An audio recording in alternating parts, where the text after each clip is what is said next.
Tua palavra é luz para os meus caminhos. Tua palavra é lâmpada para os meus pés.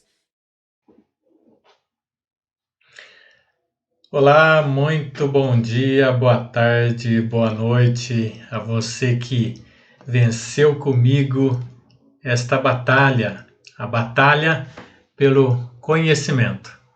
Eu digo venceu por dois motivos. O primeiro é porque todos nós temos nossas batalhas, diárias, pessoais, que tentam nos impedir de aproximar cada vez mais do Senhor. E segundo, porque na aula introdutória eu comentei que você certamente iria ser confrontado sobre aquilo que você acredita e o que a Bíblia diz. E se você está aqui hoje, é porque você venceu esse obstáculo. Glória a Deus por isso. Aliás, que o nome grandioso do nosso Deus seja louvado por conta da sua escolha, a sua escolha de permanecer perseverante. Amém? Vamos lá então, iniciando. Mas antes eu quero falar com você aí um pouquinho sobre um vídeo, que eu já encaminhei para você. Então, olha só, ao longo desse curso, postei alguns vídeos, encaminhei alguns vídeos para que você compreendesse a importância do contexto, no sentido de ilustrar alguns erros cometidos por muitos líderes religiosos que pastoreiam o rebanho de Deus e muitas vezes leva esse rebanho para longe de Deus, ok? Então a ideia é mostrar que o contexto ajuda a não distorcer a palavra, a mostrar que o sentido correto das palavras vem do contexto e também mostrar que os textos são difíceis de serem entendidos se estiverem fora do contexto, se não soubermos qual é o contexto. E sem entendimento correto, nós estamos sempre sujeitos aos erros. Tá? Então, esse último vídeo que eu mandei, ele vai falar de um falso profeta, um falso profeta, eu diria ignorante, com pouca instrução, com pouco estudo. E o que acontece? Ele usa a Bíblia para adulterar. Olha só, um profeta que, a meu ver, ele age em favor de Satanás, não de Deus. Porque ele destrói lares, ele não edifica os lares. O profeta de Deus, ele edifica lares. Esse estava fazendo totalmente o contrário. Mas há também outro grupo de falsos profetas que a Bíblia menciona, aliás, e que não é ignorante. Pelo contrário, ele sabe muito bem o que está fazendo, ok?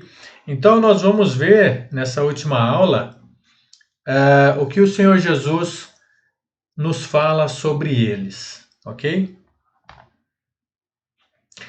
Bom, a aula de hoje, então, sobre falsos profetas, Mateus 7, versículos de 15 a 23. Ao longo destas 11 aulas, nós fomos advertidos pela palavra de Deus sobre como manter a fidelidade a Cristo e como nos livrar dos falsos ensinos. E certamente o nosso ensino ele causou impacto ou foi duro com você, diante do que você entende sobre determinado assunto e em relação ao que a Bíblia fala sobre o mesmo assunto, mas certamente foi diferente, E na aula de hoje, eu diria que ela vai ser sim ainda um pouco dura, mas não porque eu quero ser duro, mas porque o Senhor Jesus foi duro. Muitas vezes a palavra de Deus ela é dura para nós. Nós precisamos transmitir aquilo que o Senhor deixou como prova de nossa fidelidade a Ele e à palavra dele. Então, eu estarei sendo duro hoje nessa mensagem, eu espero que você entenda todo o contexto aí, mas porque o profeta de Deus ele tem que falar o que a Bíblia diz. É falar onde a Bíblia diz e calar onde a Bíblia cala, ok? E o Senhor tem essa mensagem para nós hoje. Iniciando aí, contextualizando a aula, já deixo uma pergunta. Qual a condição para entrar no reino dos céus?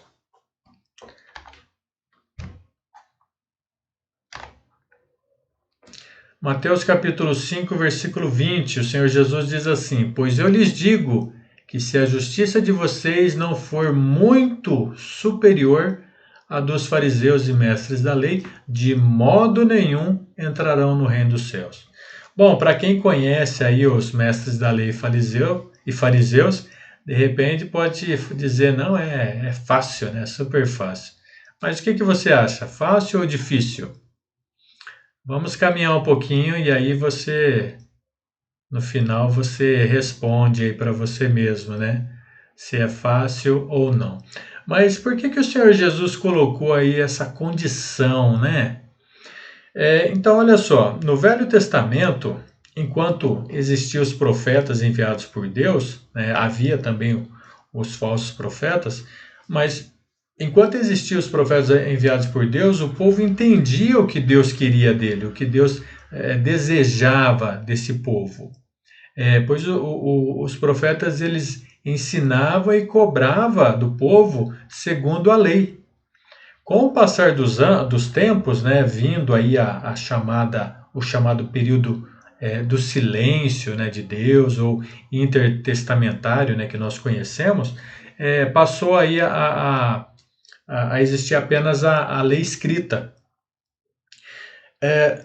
Na época do Senhor Jesus, quando ele vem para aquele povo que era até então exclusivo dele, agora já não é mais. Por quê? Porque é o judaísmo dividido em religiões, não era mais aquele povo conduzido por Deus. E naquela ocasião, então, já existia aí alguns líderes religiosos, né, que eram os fariseus e os mestres da lei. Eles eram quem interpretavam a lei de Moisés. Com o tempo, né, isso foi sendo essa interpretação foi sendo distorcida, né, e os líderes foram se exaltando ao invés de exaltar o Criador. Na aula passada eu falei sobre Mateus 23, né? Você deve se lembrar, senão eu peço que você releia, aí você vai ver o que o Senhor Jesus fala, né, para os líderes, né? Ele deixa ali ele é duro com aquele povo, né, com aqueles líderes. E também muitos desses líderes religiosos, eles ensinavam a chamada tradição dos anciãos. Mateus 15, a gente vê de 1 a 20, o Senhor Jesus vai falar também sobre isso, né? Eles ensinavam para o povo a tradição dos anciãos, como se fosse a mensagem de Deus, ok? No Sermão do Monte, que é iniciado aqui no capítulo 5, o Senhor Jesus vem trazer uma revolução nos ensinos dos mestres da lei e fariseus. Jesus vem trazer uma mudança, uma libertação sobre diversos ensinos totalmente errados que aqueles homens aparentemente estudiosos tinham, né? Eu vou até pegar aqui, olha só, para você ter uma ideia. Lá em Mateus capítulo 5, o Senhor Jesus vai começar a falar sobre vários pontos, né? E aí, por exemplo, quando ele vai falar de homicídio, ele vai dizer assim, ó, vocês ouviram o que foi dito aos seus antepassados. E aí depois ele diz, mas eu lhes digo. Depois ele vai falar sobre adultério, vocês ouviram o que foi dito, mas eu lhes digo. Quando ele vai falar sobre divórcio, né? Ele vai também dizer, mas eu lhes digo. Por quê? Tudo isso mostrando que houve um ensino, mas aquele ensino foi distorcido e o povo estava seguindo aqueles ensinos e o Senhor Jesus vai dizer o que realmente Deus desejava deles em relação àqueles ensinos. E hoje não é diferente.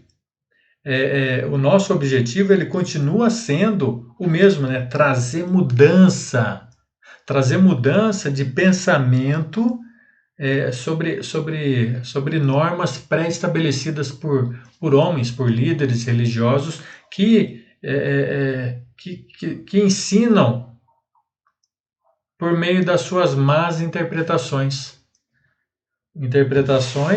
das Sagradas Escrituras.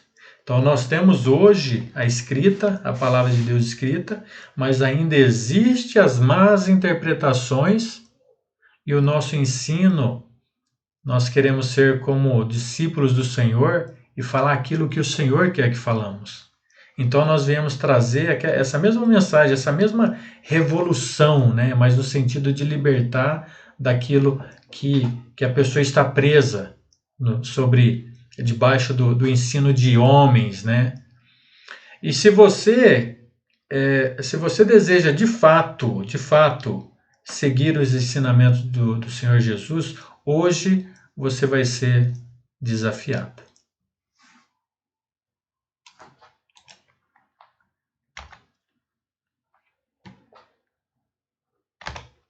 Em Mateus capítulo 7, versículos de 15 a 23, aliás, Mateus capítulo 7, 15 a 23, ele faz parte do Sermão do Monte, iniciado lá em Mateus capítulo 5, como eu havia dito, né? E o Senhor Jesus, então, ele está falando sobre várias questões, eu até mencionei sobre divórcio, adultério, vingança. E quando ele chega no capítulo 7, nos versículos 13 e 14, aliás, ele passa a falar sobre alguns cuidados, tá? Eu peço até que você leia aí, por favor, tá? Essas passagens, para que, antes de chegar no que a gente vai entrar dos versículos 15 ao 23. Então, leia aí também os versículos 13 e 14. Bom, o Senhor Jesus vai falar, então, sobre duas portas, né? A porta larga e a porta estreita. O que acontece? Muitas pessoas entendem que o Senhor Jesus está falando com crentes e descrentes. Ou seja, os crentes passam pela porta larga e os crentes passam pela porta estreita e os descrentes passam pela porta larga, né? Que é aí as pessoas do mundo, né? Ok? Mas não é isso que a Bíblia diz. Se a gente considerar que Mateus foi escrito para o povo judeu, povo escolhido, povo exclusivo de Deus, né? E pessoas que conheciam, aliás, a palavra de Deus, né? No caso, o Velho Testamento, considerando também que Jesus, durante o seu ministério, ele pregou para o seu povo, ele não pregou para os gentios. Quem pregou para os gentios foi o apóstolo Paulo. Pode até ser estranho, né? O Senhor Jesus falar sobre duas portas, sobre dois caminhos. Mas é isso mesmo. O Senhor Jesus falou de dois caminhos apenas para o seu povo. Ok? Vamos colocar isso para a igreja.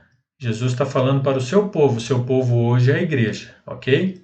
No reino de Deus, na igreja, muitas pessoas decidiram e decidem, né, que decidem a servir o Senhor Jesus, né? Com isso passa a caminhar ou pela porta larga ou pela porta estreita, mesmo no Senhor, mesmo dentro da igreja, né? O ponto é que muitos passam pela porta larga e poucos pela porta estreita. O que isso significa? Eu vou explicar aí, tentar ser um pouco mais claro. Aqueles que querem servir fielmente ao Senhor Jesus, esses passam pela porta estreita, porque eles irão ter vários tipos de problemas, vão encontrar as suas batalhas, né? diárias, né, e as suas batalhas pessoais. Vão ter problema, inclusive, com a família, com o chefe ou com qualquer outra situação do mundo. E eles serão confrontados com determinadas atitudes e terão que mostrar a quem servem, né, através do seu caráter, se recusando a certas atitudes, mesmo que isso tenha que doer, né, no seu coração. E aqueles que não têm fidelidade com o Senhor Jesus, por talvez não pensarem que o Senhor é misericordioso e perdoa tudo, essas pessoas não se dedicam ao estudo, não buscam conhecer o Senhor. Enfim, são pessoas que levam a vida numa boa. Essas pessoas, elas caminham, elas passam pela porta larga. Ok? E para exemplificar, então, tudo isso, o Senhor Jesus usa essas duas personalidades, né? Ele falou sobre dois caminhos e sobre dependendo aí da sua versão, sobre duas portas. Se você estudar mais sobre os maus comportamentos, né? Sobre os comportamentos dos mestres da lei e fariseus, você vai ver que havia uma teoria proposta pelo judaísmo na época. O único caminho dos fariseus e mestres da lei. Ok? Olha só, Lucas capítulo 13, versículos 13, versículo 24. Esforçai-vos por entrar pela porta estreita, pois eu vos digo que muitos procurarão entrar e não poderão. Esforçai-vos vem do grego agonizomai, que significa agonizar, angustiar. É difícil, tem que se esforçar ao máximo, né? Por quê? Para quê, né? Para entrar pela porta estreita. A porta estreita vem do grego tribo, que significa comprimido, apertado. Então é algo difícil, né? Ou seja, na estrada, a estrada percorrida pelos verdadeiros discípulos de Jesus estará cheia de dificuldade, de lutas e até perseguições, né? E nessa passagem, e também lá em Mateus capítulo 5, versículo 20, que eu acabei de ler, o Senhor Jesus estava exigindo aí das pessoas que fizessem uma escolha entre esses dois modos alternativos de vida, que resultaria, obviamente, em dois caminhos diferentes, vida eterna e destruição eterna. Nós podemos ver que, aliás, que desde o Velho Testamento já existia essa escolha, né? O Senhor já colocava essa escolha. Olha só, diga a esse povo, assim diz o Senhor, ponho diante de vocês o caminho da vida e o caminho da morte. O Senhor Jesus está confrontando o povo, assim como o povo foi confrontado por Deus com a escolha entre bênção e maldição. Lá em Deuteronômio 11, versículos 26 e 28, prestem atenção. Hoje estou pondo diante de vocês a bênção e a maldição. Vocês terão bênção se obedecerem aos mandamentos do Senhor, o seu Deus, que hoje lhes estou dando. Mas terão maldição se desobedecerem aos mandamentos do Senhor, o seu Deus, e se afastarem do caminho que hoje lhes ordeno para seguir deuses desconhecidos. Bom, em seguida, então, o Senhor Jesus entra no capítulo 7, Mateus capítulo 7, e ele entra também num assunto muito delicado, o qual determinaria o caminho percorrido pelos seus discípulos. A partir do versículo 15 até o 23, o Senhor Jesus passa a falar sobre os falsos profetas. Algumas versões vão se referir a essa passagem como a árvore e seu fruto, né? Em Mateus, o Senhor Jesus passa a falar sobre duas espécies de árvore e o fruto dos falsos profetas. Olha só, a conexão óbvia, né, com a admoestação anterior é que os falsos profetas que viriam, né, instigariam o povo a andar pelo caminho largo. Olha só. Aliás, de acordo com a Bíblia, né, o profeta é uma pessoa que falava por Deus, né? Essa pessoa falava frequentemente de coisas que aconteciam no futuro. E hoje não mudou, tá? O significado. O profeta de Deus, ele prega as boas novas de salvação. Ele prega quem? O Salvador Jesus. Hoje o profeta, ele fala sobre Jesus.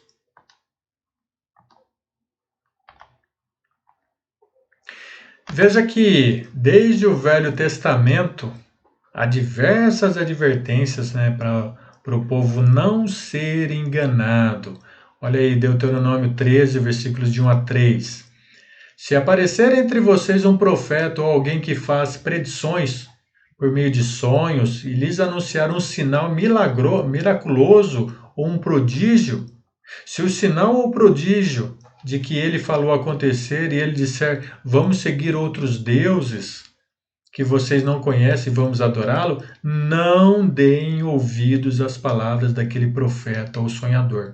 O Senhor, o seu Deus, está pondo vocês à prova para ver se o amam de todo o coração e de toda a alma. Olha só, hein? A ideia aqui de seguir outros deuses para hoje é você desviar um pouquinho do caminho de Deus e você já estará fazendo isso. Lembre-se, Deus ele é muito específico, tá? Deus é específico. A pessoa que não direciona a adoração a Deus especificamente, ela está direcionando a outros, que não é Deus, ok? Uma outra passagem lá em Jeremias, capítulo 14, versículo 14 também. Então o Senhor me disse, é mentira o que os profetas estão profetizando em meu nome. Eu não os enviei, nem lhes dei ordem nenhuma, nem falei com eles.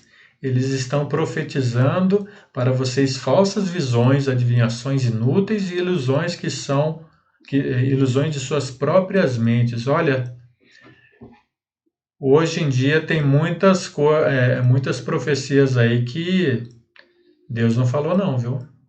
Nós temos que ter cuidado, por isso nós temos que estudar as Escrituras para saber o que Deus falou. O que Deus falou está tudo aqui, ó.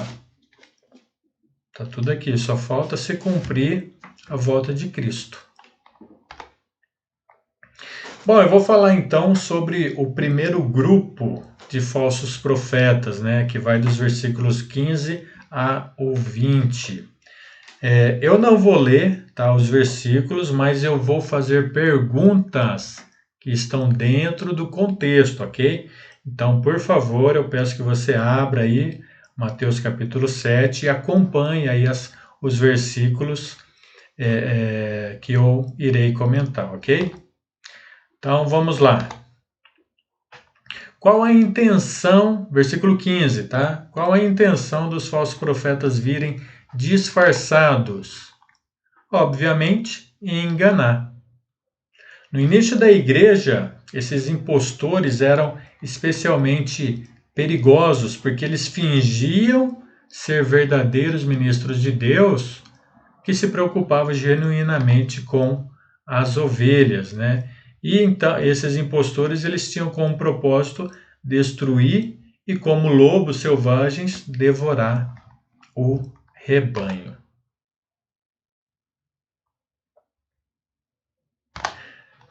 Versículos 16 ao 18. Como detectar os frutos dos falsos profetas? Quais são os frutos produzidos?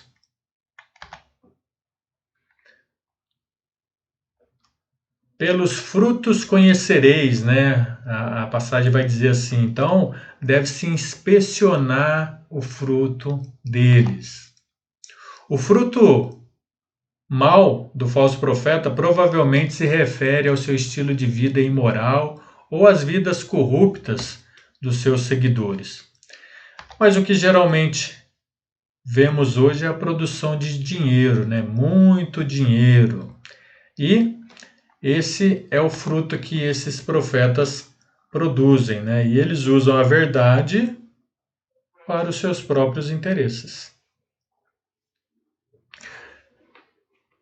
E, aliás, muitas vezes, né, esses interesses deles giram em torno de dinheiro, enquanto fiéis acabam assim, entrando em miséria, né? Acaba não tendo nada, fica ali totalmente desiludido e correndo e às vezes até se afastando da fé, se afastando do Senhor, né?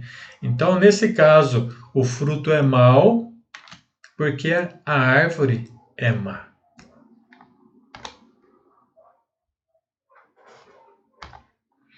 Versículos 19 a 20. O que vai acontecer com os falsos profetas? Em João capítulo 15, versículos 1, 2 e 6, os agricultores de árvores frutíferas precisam podar constantemente as árvores e jogar fora os galhos improdutivos que secam e são queimados. Também precisam cortar a árvore infrutífera para abrir espaço para as produtivas. Do mesmo modo, os falsos profetas serão separados no dia do juízo e serão lançados para o fogo eterno. Atualmente pode parecer que eles estão curtindo, né? Tudo isso e escapando do julgamento, mas o juízo deles há muito tempo não tarda e a destruição não dorme. Pelos seus frutos conhecereis. Veja que pelos seus frutos conhecereis é repetido, né? Para reforçar o cuidado de não sermos como eles, né? Ou de deixar que eles nos dominem. E aí então eu entro aqui numa conclusão parcial, né? Esse é um grupo de pessoas que sabe, que conhece a verdade, mas não pratica a verdade, não pratica o que aprenderam. Rejeitam e não aceitam os mandamentos do Senhor Jesus Cristo. Por isso, produzem frutos ruins. Olha só o que diz lá em João, capítulo 12, 48. Há um juiz para quem me rejeita e não aceita as minhas palavras. A própria palavra que proferi o condenará no último dia. A palavra do Senhor. Essa própria palavra aqui que eles têm em casa, aliás, que nós também temos em casa, nos julgará no último dia. Eu vou falar agora sobre o segundo grupo de falsos profetas, que vai dos versículos 21 ao 23, os quais anunciam notícias mentirosas. Versículo 21. Os que obedecem e os que não obedecem. Aqui o Senhor Jesus está falando de falsos profetas que sofrem de auto-engano. Além de serem enganados pelos falsos profetas, né, de quem aprenderam, eles também enganavam a quem ensinavam. Ou seja, acabavam se enganando a si mesmo. O Senhor Jesus, ele reconhece que... Ou melhor, o Senhor Jesus, ele reconheceu que o falso profeta às vezes fala a verdade. Eles se dirigiam ao Senhor Jesus como Senhor, Senhor, demonstrando que reconhecia a autoridade de Jesus e a divindade de Jesus. E isso é verdade, né? As confissões deles correspondiam às da igreja primitiva, que afirmava que Jesus é o Senhor. Pode confirmar nessas passagens aí, né? O ponto aqui é que eles reconheciam que Jesus é o Senhor, mas como aprenderam errado, não procedem como Deus deseja, fazendo a vontade de Deus. Eles foram enganados, eles aprenderam mentiras.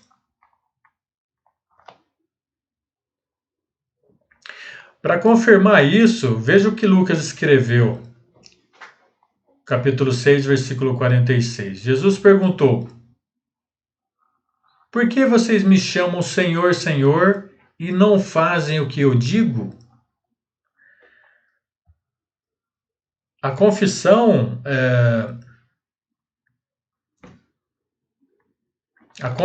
Senhor, Senhor, por si só ela é totalmente insuficiente.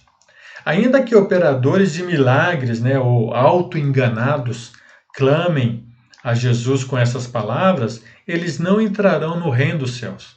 Jesus diz que só quem faz a vontade de Deus pode entrar no reino dos céus. Aqueles que querem ser salvos precisam atender certas condições. É deles a responsabilidade de conhecer a vontade de Deus e a ela obedecer. Jesus disse: se vocês me amam, obedecerão aos meus mandamentos. Vemos que aqui, né, que a obediência é uma demonstração de amor a Cristo. Então, quando a pessoa não obedece ao Senhor, automaticamente ela está deixando de demonstrar o amor a Cristo.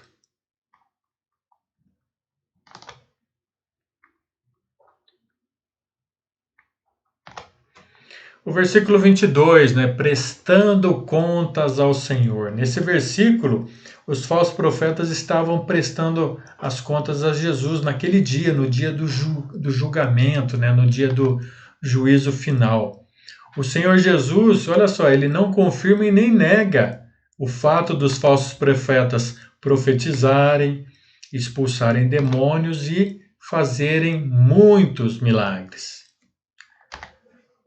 Porém, as palavras não temos nós, né, que eles alegam, antecipam uma resposta afirmativa. Pelo menos eles estavam pensando que haviam feito corretamente.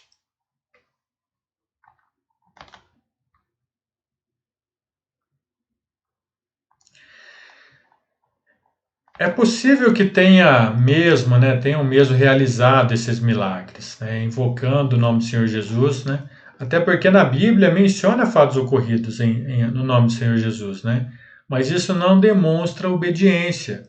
Em Marcos capítulo 9, versículo 38 e 39, o apóstolo João reclamou a Jesus de um homem que expelia demônios em nome de Jesus, mas que não era discípulo do grupo deles. Em Atos capítulo 3, versículo 6 e capítulo 9, versículo 34, os apóstolos invocaram o nome de Jesus sobre as pessoas e as curaram, né?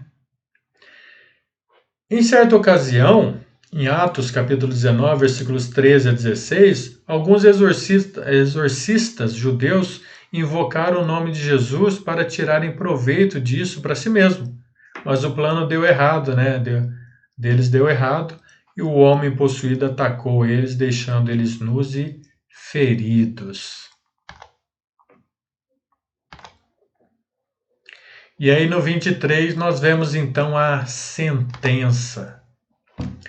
Aqui nós vemos a sentença do Senhor Jesus ao julgar os desobedientes. As palavras, né, direi explicitamente ou claramente, nesse contexto indicam pronunciamento legal.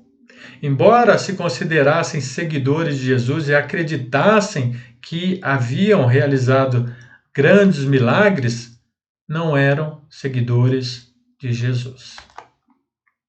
Jesus disse claramente a eles: nunca os conheci. O mesmo sentido é expresso pela parábola sobre as 5 virgens nécias. O Senhor Jesus vai repetir isso, né? O Senhor Jesus quis dizer... o que o Senhor Jesus quis dizer, então, com essa expressão, né?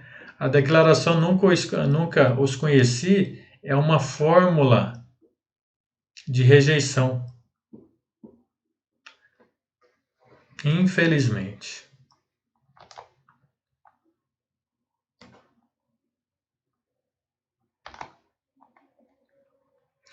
Paulo afirmou: o Senhor conhece quem lhes pertence. A seguir ele disse: afaste-se da iniquidade, todo aquele que confessa o nome do Senhor. As palavras afasta-se de mim, vocês que praticam o mal, espelham no Salmo capítulo 6, verso 8, né? As palavras do Salmo são de um sofredor justo a seus perseguidores e não de um juiz a malfeitores, como no texto presente, né? E afastem-se de mim indica que o castigo que os desobedientes estão experimentando é serem tirados da presença do Senhor.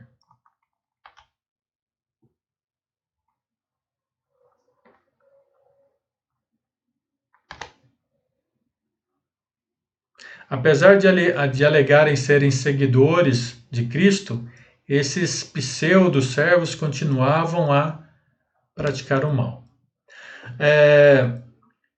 Na língua grega, a palavra praticar, né, está no particípio presente, né, o que indica uma ação contínua, é algo que não parou, algo que continuou, não houve arrependimento. Embora alegasse realizar muitas obras, né, boas obras, eles estavam vivendo em desobediência constante. E aí faço aqui então mais uma conclusão parcial, né, sobre esse segundo ponto aí, o segundo grupo dos falsos profetas. Os profetas mencionados então nos versículos 21 a 23 são falsos porque são ignorantes.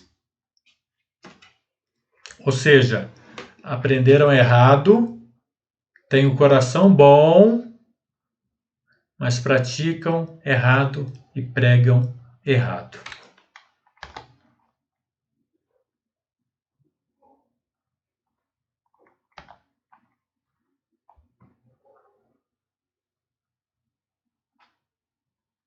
São usados para o mal, porque se aprendesse a verdade, obedeceriam a Cristo.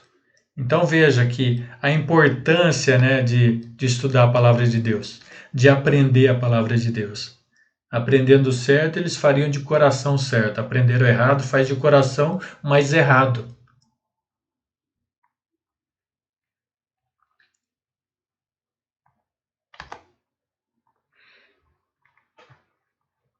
Ou seja, olha só o que Mateus diz sobre eles, né? Deixe-nos. Eles são guias cegos.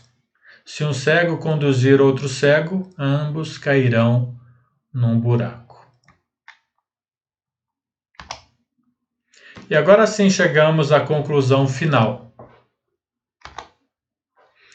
Tanto no primeiro grupo como no segundo, o Senhor Jesus vai enfatizar a necessidade de obediência. O apóstolo João disse em 1 João 5, versículos de 1 a 3, todo aquele que crê que Jesus é o Cristo é nascido de Deus, e todo aquele que ama o Pai, ama também ao que dele foi gerado. Assim sabemos que amamos os filhos de Deus, amando a Deus e obedecendo aos seus mandamentos. Porque nisto consiste o amor de Deus, obedecer aos seus mandamentos. E os seus mandamentos não são pesados. Obediência tem a ver com frutos bons. Logo, quem não obedece produz frutos ruins. Aos que produzem frutos ruins, está reservada a destruição eterna e a separação da presença do Senhor e de sua majestade. É o que diz 2 Tessalonicenses, capítulo 1, versículos de 7 a 9. Isso acontecerá quando o Senhor Jesus for revelado lá no céu, no dia do juízo, com os seus anjos poderosos em meio a chamas flamejantes. Ele punirá os que não conhecem a Deus e os que não obedecem ao Evangelho de nosso Senhor Jesus. Eles sofrerão a pena de destruição eterna, a separação da presença do Senhor e da majestade do seu poder. É preciso estar atento, pois bem falou o apóstolo João, lá em 1 João 4:1. Amados, não creiam em qualquer espírito, mas examinem os espíritos para ver se eles procedem de Deus, porque muitos falsos profetas têm saído pelo mundo. E aí vou encerrando com um desafio, uma aplicação aqui para todos nós. Sabendo que muitos que falam de Jesus não entrarão no reino de Deus, o que eu e você pretendemos a partir de agora? Acreditar nas pessoas e em líderes religiosos e deixar a Bíblia na gaveta ou fechada, que é um perigo, eu falei inclusive já sobre João 12:48, ou separar tempo para estudá-la diariamente, usando suas ferramentas de interpretação que aprendemos e buscar e perseverar em fazer a vontade do Pai, que é a condição para entrar no reino de Deus.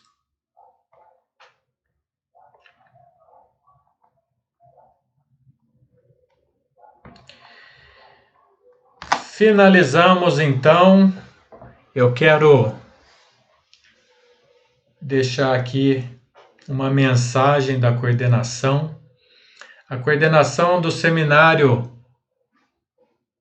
parabeniza você e todos os demais formandos pela dedicação e perseverança na busca do conhecimento e da vontade de Deus.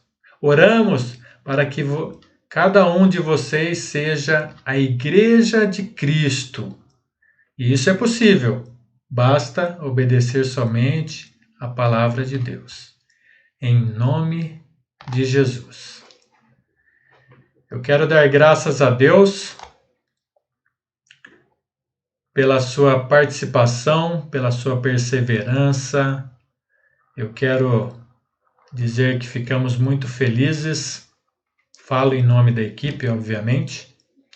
Muito felizes em poder apresentar para vocês as palavras do Senhor, cumprindo assim a grande comissão, o ide e pregar o Evangelho. E agora cabe a você decidir o que fazer a partir de agora. Estamos à sua disposição, estamos aqui para caminharmos juntos, em nome de Jesus. Fique na paz do Senhor Jesus e até o próximo curso. Amém?